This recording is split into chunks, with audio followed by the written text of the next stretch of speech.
Assalamu alaikum students. So here I am Tuba Ansari starting with our chapter number 14, Human Nutrition, Part 2.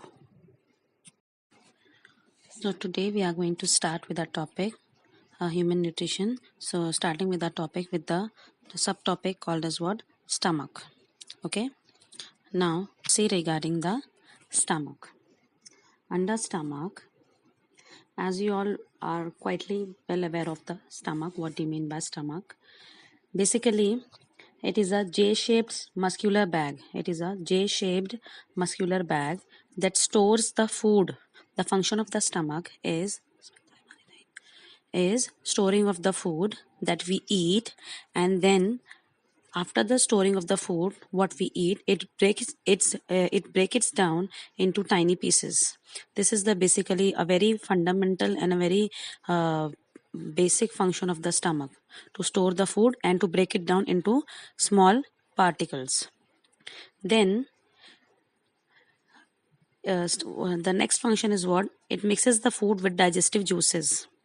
Stomach, it mixes the food with mix up the food, the food that is got cut it down into tiny particles. It get mixed up with the digestive juices. Now the question arises, from where this the tiny juices arises? From where does this digestive juices arises? We get this digestive juices from the different types of the fruits that we eat, like papaya, all the juicy fruits, that we eat, like papaya, like watermelon, all the citrus fruits. They contain a very good amount of the juices, and they are the digestive juices. Under papaya, the juice that contains the enzymes, they are called as what? Papain. The papain is the enzyme which cut down the bigger particles into the smaller one. So under stomach, the food get mixed up with the digestive juices, then it which contains the enzymes to break down the proteins and lipids. Okay, whatever the food that we eat, they contains proteins, lipids and carbohydrates, isn't it? These are the different organic content what we get from our food particles. So it gets broken down into its smaller units with the help of the digestive juices and the enzymes what we get from our food. Okay, coming to the our third point. Coming to our third point is what? It is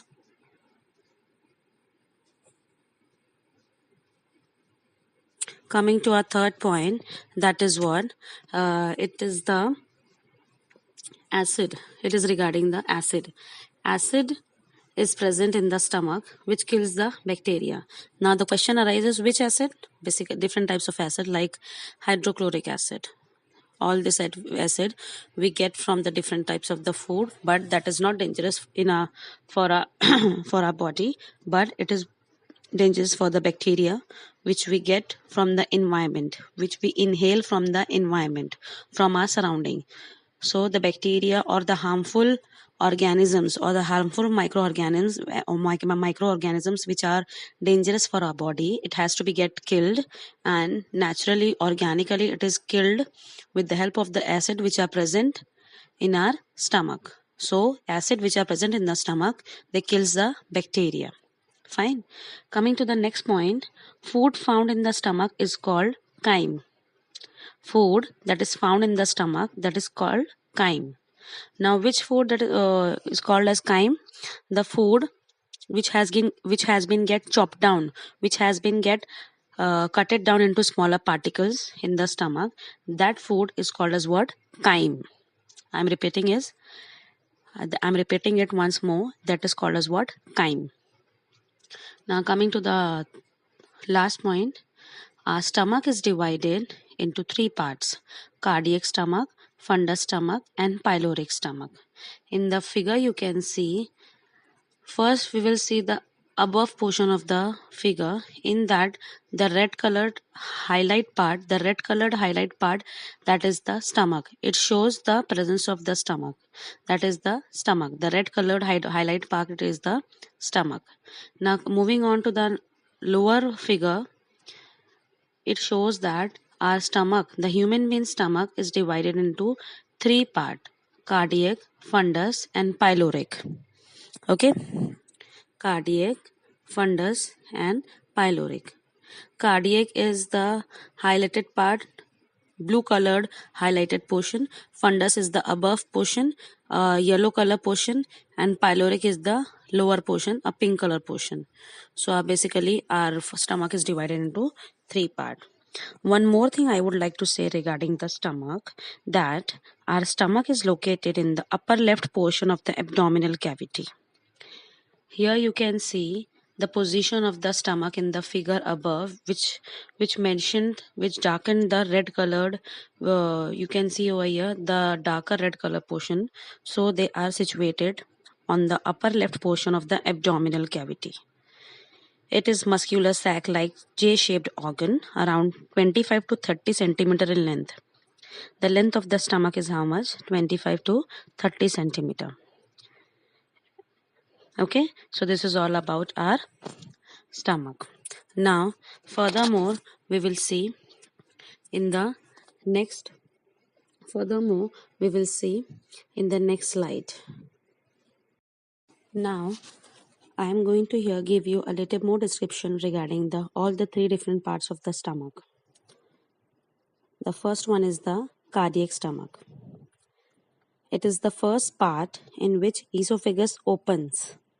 The cardiac surrounds the band of circular muscles present at the junction of esophagus and stomach, called as what? Cardiac sphincters. The cardiac sphincters prevents the backflow or regurgitation of food from stomach to esophagus. Now I would like to make you clear over here, what do you mean by sphincters? Sphincters are basically, they are the valve. They are the valve which prevents the backflow of anything. जो sphincters वो होते हैं जो किसी चीज को पीछे दोबारा वापस नहीं जाने देते. They are called as what? Sphincters. They prevent the backflow of anything. So here the cardiac sphincters, what they are preventing? They are preventing the backflow of food. It means the regurgitation of food. Backflow of food is also called as regurgitation. Regurgitation of food is also defined as vomiting. Okay, so regurgitation of food is nothing as a, but it is a vomiting. Vomiting is a common general word, whereas the in scientific term, the vomiting is said by regurgitation of food. As you all know, vomiting is what? The backflow of the food what we have eaten. So this backflow of food is prevented by the sphincters. Which sphincters? Cardiac sphincters of the cardiac stomach. Okay. Now moving on to the next portion, that is the fundus. It is the dome-shaped region above and left of cardia. Here they are saying the position of the fundus. They are the dome-shaped region above and left of cardia. Now moving on to the next portion, body of the stomach. It forms the large central portion of the stomach that stores the food. Okay, so body, it forms the large central portion. Basically, it is the large central portion of the stomach that stores the food inside it. It stores the food inside it. Okay. Now moving on to the last part, that is the pyloric stomach. It is a narrow posterior region. Posterior means the backward region. It is a narrow posterior region of stomach. It opens into duodenum, the initial part of the intestine. What do you mean by duodenum? It is the earlier or the initial, the starting part of the small intestine. That is called duodenum. So pyloric stomach, it opens into the duodenum, the initial part of the intestine. This opening is guarded by a set of sphincter muscles called pyloric sphincters. It regulates the flow of food from stomach to small intestine. Now I am going to say here a few functions of the stomach. The stomach temporarily stores the food and gives the feeling of satiety. It churns the food means what? It cut down and chop up the food and helps in mixing the food with the gastric juices. So this is basically the main important function of the stomach. Churning of the food, and it helps in mixing the food with the gastric juices. Now, in the next slide, we will study the small intestine. Okay, small intestine, they are roughly about 7 meters long. Lining of the intestine walls has finger-like projections called villi. The lining means the outline of the intestine walls. Sorry, the lining of the intestine walls has finger-like projections. They are called as what? Villi, which increases the surface area. The villi are covered in microvilli, which further increases the surface area for absorption. The more the surface area will be there, the more the absorption of the food will take place.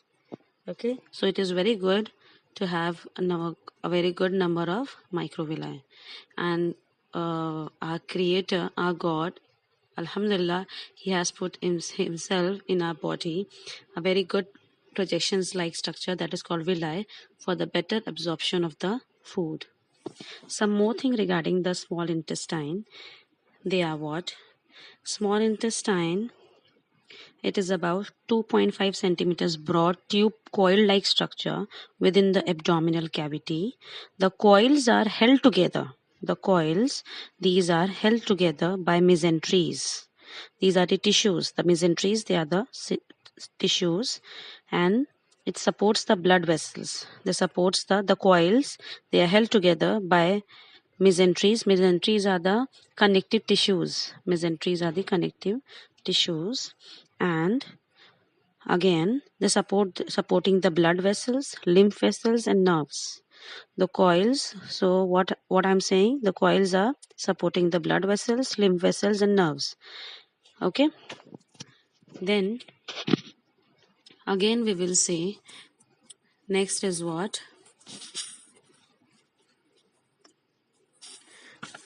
Now, small intestine is divided into three parts: duodenum, jejunum, and ileum. They are divided into three parts: duodenum, jejunum, and ileum. Duodenum, it is the upper portion. It is about the 26 centimeter long U-shaped structure. The duodenum turns towards the left side of the abdominal cavity below the stomach. Coming to the jejunum, it is about 2.5 meters long, coiled middle portion of the small intestine. It is narrower than the duodenum. Coming to the last portion of the small intestine, they are the ileum. It is about 3.5 meters long. It is highly coiled and little broader than the jejunum. The ileum opens into the cecum of the large intestine at ileocecal junction. So, this is all about the small intestine. We will see further in the next. Slide regarding the. We will see a little bit in the next slide regarding the small intestine. Now moving on to the next slide, that is called as what? The large intestine. Under large intestine, it is all about. Here in the figure you can see on the right side of the figure the highlighted part, the brown color highlighted portion, that is the large intestine. And on the left side you can see the large intestine. It is divided into three different portion: the ascending colon, transverse colon, and descending colon. And towards the left side, towards its extreme left side, there is the appendix, and towards the right extreme, that is the rectum. So this is what the actual large intestine contains: ascending, descending, and transverse colon, along with the appendix and the rectum on both the extremes. Okay, so starting with the large intestine. It is about 5 feet long. It accepts what small intestine don't absorb. I'm repeating it once more. It absorbs, or it accepts what the small intestine don't absorb. It means that the remaining of the portion, the remaining part, or the remaining food substance which is not get absorbed by the small intestine, it has been get absorbed by the large intestine. Okay, I hope now this is clear. Moving on to the third point, rectum. It contains the rectum. Rectum is what? It is a short-term storage which hold the feces before it is expelled out. So rectum is the place where the human's feces are situated for a smaller portion of a time, and it is expelled out at the time of expellation.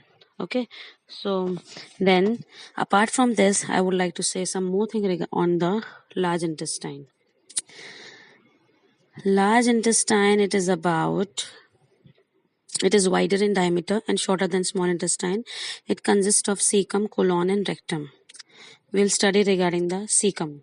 Cecum is a small blind sac present at the junction of ileum and colon. It is a 6 centimeter in length. It hosts some symbiotic microorganisms, means helping microorganisms, good microorganisms. An elongated worm-like vermiform appendix arises from the cecum. Appendix is a vestigial organ in human beings and functional in herbivorous animals for the digestion of cellulose. It is vestigial organ means it is of no use in our body. Till now, what science is saying, that appendix is not in use, or it's a vestigial organ in human beings. Okay, and appendix is only functional in herbivorous animals. It means herbivorous animals also contains the appendix, which is useful in them for the digestion of cellulose. As the herbivorous animals, they eat the plants, and plants contain the cellulose. For digestion of the cellulose, this appendix is useful in case of animals, herbivorous animals, but not in our case. In human beings, appendix is considered as a vestigial organ. Fine. Now moving on to the next portion of the large intestine, next part of the large intestine, that is called as what? Colon. Colon. Cecum opens into colon. Colon is a tube-like organ, consists of three parts: ascending colon, transverse colon, and descending colon. The colon is internally lined by mucosal cells. Okay, one more thing I would like to give you as a part of knowledge, that you all are quite aware of the different types of cancers, right? So colon cancers also takes place. Okay, it's a fact, it is the true thing that colon cancers also occur. The cancer, sorry, the cancer or the tumor also forms at this position, where at colon. So when the tumor or the cancer, when the tumor is formed at this position, then this tumor again it converts into the cancer, it forms into cancer at this position. Then this type of cancer is called as what? Colon cancer. Fine. I have just said this word as just to give you a side by side knowledge. Okay. Now moving on to the third portion of the large intestine, that is called as what? Rectum. Rectum, it is a posterior region of the large intestine. It means it is the last. Posterior means the last. It is the last or the backside region. Last or the backside region of the large intestine. It temporarily stores the undigested waste material. For a smaller period of time, just for temporarily, it stores the undigested waste material called as what? Feces. Till it is get egested out through anus, or it is get expelled out only till that time that feces is stored in this rectum. Okay. Now we'll move to the next slide and we'll study more regarding the large intestine. We'll study a little bit regarding the large intestine. Fine. Now we will study the function of the large intestine. And this is the last part of today's lecture. So we will discuss regarding the function of the large intestine. So starting with the function, bacterial digestion. So large intestine, it digests the bacterial digestion takes place. It means what? Some of the bacteria, it ferments the carbohydrates, and it do the protein breakdown also. It breaks down the protein, a large amount of protein, a complex structure of protein into smaller amino acids form. Okay, with the help of the bacteria, and it's all done in the large intestine. Then it ferments the carbohydrates also. The carbohydrates what we get, which we get carbohydrates are what? They are the sugars, and that we get from where? From the different types of the food sources like rice, barley, wheat. So these are the different types of the sources from where we get the carbohydrates. So the fermentation of this carbohydrate takes place through the bacterial digestion through with the help of the bacteria which are present in the large intestine. So the large intestine in this, the functions are what? Bacterial digestion. What they do, the bacterias, they do the digestion with the how? By chopping up the carbohydrates into small amount in the small particles and breaking down the proteins. So this is one of the function of the large intestine. And next function is what? They absorb more water. Large intestine, they absorb they absorb more water and they concentrate the waste. So this is all about the large intestine. Now here I am ending up my today's lecture. Thank you students for listening my lecture so patiently. Thank you so much.